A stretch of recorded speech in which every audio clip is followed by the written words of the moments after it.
ఇన్ని రోజులు అంటే మీన్స్ కవిత గారు ఎలా ఉన్నారు తెలంగాణ జాగృతిలో వారికి ఒక గౌరవ స్థానం ఇచ్చింది వాళ్ళ బీఆర్ఎస్ పార్టీ. కేసీఆర్ గారు కూతురు, ఒక రాష్ట్ర ముఖ్యమంత్రి కూతురు. సో ఇన్ని సంవత్సరాలు అధికారాన్ని అనుభవించిన తర్వాత సడన్లీ ఒకటేసారి వాళ్ళ అధికారాన్ని కోల్పోయిన తర్వాత మనస్థిమితం లేక ప్రాపర్ జైలుకి వెళ్ళొచ్చిన తర్వాత వాళ్ళు ఏమి ఆలోచన లేని మాటలు మాట్లాడుతున్నారు అనేది నా ఒపీనియన్. ఓకే. మరి నిజంగా వాస్తవానికి ఇప్పుడు తెలంగాణ వచ్చిన తర్వాత ఇప్పుడు ఈ 10 ఏళ్ళు వాళ్ళ పాలన నడిచింది. మరి విషయం ఏమై ఉండొచ్చు డెప్త్గా చూసుకున్నట్లయితే ఆస్తి తగాదాలా, లేకుంటే వారసత్వ తగాదాలా, లేకుంటే మామూలుగా కేసీఆర్ తర్వాత లేకుంటే రెండో స్థానంలో నేను ఉండాలి ఎట్లేదన్నా కానీ పార్టీలో నాకంటూ ఒక అధికారం అనేది ఉండాలని చెప్పేసి మామూలుగా అంటే అధికార దాంతో నా ఒపీనియన్ ప్రకారం తెలంగాణ రాష్ట్రం ఏర్పడిన తర్వాత చాలా ఆస్తులు కూడగట్టుకుని ఉండవచ్చు. ఈ ఆస్తుల పంచాయతీ వల్ల ఏమవుతుంది అంటే కవిత గారు నాకేదో ఇంపార్టెన్స్ దొరకట్లేదని వారు ఎంపీగా కూడా గెలవలేకపోయారు. ఎంపీగా గెలవలేకపోయినందుకు వాళ్ళ ఫాదర్ ముఖ్యమంత్రిగా ఉన్నారు కాబట్టి వారు ఏదో ఎమ్మెల్యే కోటాల్లో ఎమ్మెల్సీ తీసుకొచ్చుకోగలిగారు. సో ఎమ్మెల్సీగా ఉన్నారు. సో ఎమ్మెల్సీ ఇబ్బంది కావచ్చు, లేకపోతే వారిని floor leader BRS MLC floor leader చేయలేదనే ప్రాబ్లం కావచ్చు. అలాగే వారి అన్నకి ప్రతిరోజు ప్రెస్ మీట్లలో ఈ మధ్య కేటీఆర్ గారు ఇవే చెప్తున్నారు తప్పితే వీరికి కవిత గారికి ఎటువంటి ఇంపార్టెన్స్ లేదు అనే అభిప్రాయం అక్కసుతో ఆస్తులు కూడా వాళ్ళ అన్నకే ఎక్కువ ఉంది తనకి లేదనే అభిప్రాయంతో కవిత గారు ఇట్లాంటి ఆరోపణలు చేస్తూ ఉండొచ్చు. అది మనం చూస్తున్నాము. జైలుకి వెళ్ళొచ్చింది అవినీతి ఆరోపణలు, లిక్కర్ స్కామ్లో కవిత గారు జైల్లో ఎన్ని రోజులు ఉన్నారో ఎన్ని నెలలు ఉన్నారో మనం చూసాం. ఎన్ని నెలల తర్వాత వచ్చిన తర్వాత వారికి ఎటువంటి గౌరవము సముచిత స్థానము దొరకట్లేదని అక్కస్తోనూ ఫ్రస్ట్రేషన్లోనూ వాళ్ళ ఫాదర్కి లెటర్ రాసున్నారు. దానివల్ల ఏదో గొడవలు అయినాయి. దీంతో పాటు ఈమె మొన్న వాళ్ళ బాబు గ్రాడ్యుయేషన్ సెరమనీకి యుఎస్ వెళ్ళున్నారు. ఆ యుఎస్ వెళ్ళినప్పుడు కూడా ఎటువంటి సంప్రదింపులు నాతో జరపలేదు. 25 years of silver Jubilee celebrations కోసం అని చెప్పి ఈ అక్కసుతోనూ అన్నకి ఎక్కువ ఇంపార్టెన్స్ దొరుకుతుంది, నాకు దొరకట్లేదని అధికారం కోసం డబ్బుల కోసమని వారి ఆస్తి తగాదాలని తీసుకొచ్చి పబ్లిక్ ఆపాదిస్తున్నారు అనేది నా వ్యక్తిగత అభిప్రాయం.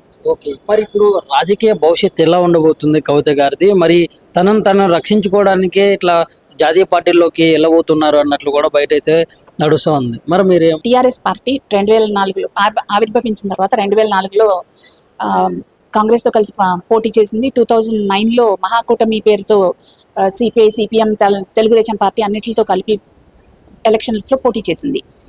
దాని తర్వాత 2014లో ప్రత్యేక తెలంగాణ వచ్చిన తర్వాత జరిగిన పరిణామాలన్నీ మనం చూస్తున్నాం. సో ఈ వారి తన మనుగడ ఎక్కడైతే కష్టం బీఆర్ఎస్ పార్టీలోనో తన తండ్రి స్థాపించిన బీఆర్ఎస్ పార్టీలో తన మనుగడ కష్టమా అనుకుని ఆమె వేరే నేషనల్ పార్టీ వైపు చూస్తూ ఉండొచ్చు. ఇన్నిసార్లు వాళ్ళు ప్రతిసారి వేరే వాళ్ళ అలయన్స్తోనే ఎలక్షన్స్లో పోటీ చేశారు. అదే ప్రకారంగా ఆమె ఇప్పుడు నేషనల్ పార్టీ వైపు చూస్తూ ఉండొచ్చు, కానీ బీజేపీ పార్టీలో జాయిన్ అవుతుంది అని నేనైతే అనుకోవట్లేదు. ఇప్పుడు మొదటి నుంచి కూడా బీఆర్ఎస్ బీజేపీ ఒకటే అనే చెప్పేసి మన తెలంగాణ రాష్ట్ర వ్యాప్తంగా కూడా నడిచినటువంటి విషయం. మరి ఇప్పుడు వాస్తవానికి బీజేపీలోకి వస్తుంది అనే ఆలోచన ఉంది. ఇంకోటి ఆ లేఖ రిలీజ్ చేయడానికి కూడా బీజేపీ కోవటే ఎవరో ఉన్నారు అన్నట్లు కూడా బయటకు అయితే వచ్చినటువంటి విషయం. దీని గురించి మీరేం చెప్తారు? బీజేపీ కోవర్టులు ఉన్నారని అయితే నేను అనుకోవట్లేదు. మరి ఇన్ని హండ్రెడ్స్ ఆఫ్ లెటర్స్ వాళ్ళ నాన్నకి రాసిన ఒక తండ్రికి కూతురు లెటర్ రాయడం ఒక రకమైన పద్ధతి, లేదా ఒక బీఆర్ఎస్ పార్టీ అధినేతగా పార్టీ కార్యకర్తగా ఆమె లెటర్ రాసిందా, లేకపోతే వాళ్ళ నాన్నకి లెటర్ రాసిందా అనేది ఫస్ట్ కంక్లూజన్కి రావాలి మనం. పర్సనల్ లెటర్ అన్నప్పుడు నా ఫ్యామిలీలో నా యొక్క పొజిషన్ ఏంటని వాళ్ళ నాన్నకి ఆమె ఆవేదన వ్యక్తం చేసుకుని ఉండొచ్చు. దాన్ని ఎందుకు ఇంత పొలిటికల్ చేస్తున్నారు? ఎప్పుడు బీజేపీ బీఆర్ఎస్తో కలిసి లేదు. నేను అందుకే మీకు ఎలక్షన్ ప్రస్తావన చేసింది 2004లోను 2009లోను 2014లోనే ఎందుకు చేశాను అంటే ఏ రోజు బీజేపీ బీఆర్ఎస్తో కలిసి లేదు.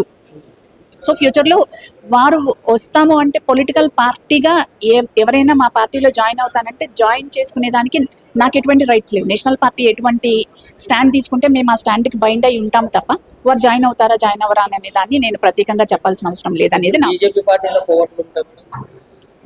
మా పార్టీలో నాకు తెలిసినంత వరకు మా పార్టీలో కోవర్టులు ఉన్నారనైతే నేను అనుకోవట్లేదు. అటువంటి కోవర్టులు ఎవరైనా ఉంటే అది రాష్ట్ర అధినాయకత్వము లేదా నేషనల్ పార్టీ వాళ్ళు చూసుకొని ఎవరేం చేస్తున్నారు అనేది ప్రతి ఒక్కరి పైన అవగాహన అనేది మా రాష్ట్ర అధినాయకత్వానికి అందరిపైన, చిన్న సాధారణ బూత్ స్థాయి కార్యకర్త పైన కూడా అభిప్రాయం ఉంటుంది. సో బీజేపీ పార్టీలో పనిచేసే ప్రతి ఒక్కరు పార్టీ కోసం, దేశం కోసం, ధర్మం కోసం పనిచేస్తారే తప్పితే కోర్టులుగా పనిచేస్తారని మాత్రం నేను అనుకోవట్లేదు. మేడం, ఇంకో విషయం కూడా చూసుకున్నట్లయితే గోషమల్లి ఎమ్మెల్యే రాజసింగ్ గారు కూడా కవిత మాట్లాడినటువంటి విషయం అది అక్షరాల వాస్తవం, సేమ్ అదే జరుగుతుందని చెప్పేసి అన్నారు. రాజసింగ్ గారు చేసినటువంటి వ్యాఖ్యల పైన మీ అభిప్రాయం ఏంటి? ఇది రాజాసింగ్ గారి పర్సనల్ ఒపీనియన్. రాజాసింగ్ గారి పర్సనల్ ఒపీనియన్ని తీసుకొచ్చి మళ్ళీ వారు అలా మాట్లాడారు కాబట్టి దాని మీద మీ ఒపీనియన్ అంటే, నేను వారు మాట్లాడిన మాటల్ని వక్రీకరించేంత స్థాయిలో నేను లేననేది నా ఒపీనియన్. అది వారి వ్యక్తిగత అభిప్రాయం కానీ అది పార్టీ అభిప్రాయం కాదు అని మాత్రం ఖచ్చితంగా చెప్పగలుగుతాను నేను. వ్యక్తిగత అభిప్రాయాలు కూడా తీసుకుంటారా బీజేపీలో? అదే చెప్పాను, ఇప్పటిదాకా బీజేపీ అనే పార్టీలో వ్యక్తిగత అభిప్రాయాలకి సంబంధం లేదు, వ్యక్తిగత అభిప్రాయాన్ని కన్సిడరేషన్లో ఉండవు. రాజాసింగ్ గారు ఒక ఎమ్మెల్యేగా వారి అభిప్రాయాన్ని వెలిబుచ్చి ఉండవచ్చు. పొలిటికల్ పార్టీలో ప్రతి ఒక్కరికి వాళ్ళ వాళ్ళ అభిప్రాయాల్ని చెప్పగలిగే రైట్స్ ఉన్నాయి. అలాగే రాజాసింగ్ గారు కూడా వారి అభిప్రాయాన్ని చెప్పి ఉండవచ్చు. బట్ అది దాన్ని మొత్తాన్ని పార్టీకి ఆపాదిస్తున్నారని అయితే నేను అనుకోవట్లేదు. కోర్టులు ఉన్నారని మాత్రం నేను ఏకీభవించను. ఓకే, అంటే అంత పెద్ద స్థాయిలో ఉన్నటువంటి రాజసింగ్ గారు ఇట్లా మాట్లాడేంత వరకు దాన్ని ఎట్లా చూస్తారు అసలు?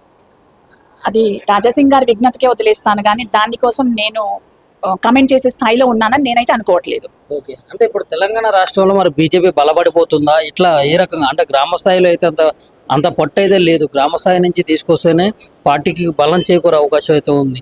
మరి ఇప్పుడు ఈ రాజకీయ పరిణామాలు ఎలా మలుపు తిరుగుతుంది? బీజేపీ బలపడటానికి మరి ఎట్లాంటి ప్రణాళికతో ముందుకెళ్తున్నారు కింద స్థాయి కార్యకర్తల నుంచి? బీజేపీ ఎప్పుడు బలంగానే ఉంది. మీరు ఒక చిన్న ఆలోచన చేస్తే ఇదివరకు మేము ఉన్న 11 లక్షల సభ్యత్వం నుంచి ఈరోజు 40 లక్షల సభ్యత్వానికి మేము ఎదగగలిగినామంటే బీజేపీ గ్రామ స్థాయిలో కూడా మాకు, బూత్ స్థాయిలో కూడా మాకు కార్యకర్తలు ఉన్నారు. మా ఆర్గనైజేషన్ లెవెల్ ఎలా ఉంటుంది అనేది బూత్ స్థాయి నుంచి మండలానికి, మండలం నుంచి జిల్లాకి, జిల్లా నుంచి రాష్ట్రం, రాష్ట్రం నుంచి దేశం. మా బూత్ స్థాయి కార్యకర్తలకు కూడా మంచి కీ పొజిషన్లో ఉండగలిగిన అవకాశం ఉన్న ఏకైక పార్టీ భారతీయ జనతా పార్టీయే. మేము అధికారంలో లేము, లేకపోతే మీకు గ్రామాల్లో పట్టు లేదు అనే మాట అవాస్తవం. దీన్ని ఖచ్చితంగా నేను చెప్పగలుగుతాను. ఎలాగ చెప్పగలుగుతాను అంటే 2019లో 4 ఎంపీ స్థానాలు ఓట్ షేర్ పర్సంటేజ్ని క్యాలిక్యులేట్ చేసుకుంటే 2024కి వచ్చేసరికి ఎంత ఓట్ షేర్ని మేము పెంచుకోగలిగినాము. అలాగే బీఆర్ఎస్ ఎలాగ తగ్గించుకోగలిగింది అంటే, మేము ఎలక్షన్కి మమ్మల్ని పెంచుకునే ప్రయత్నం చేశాము.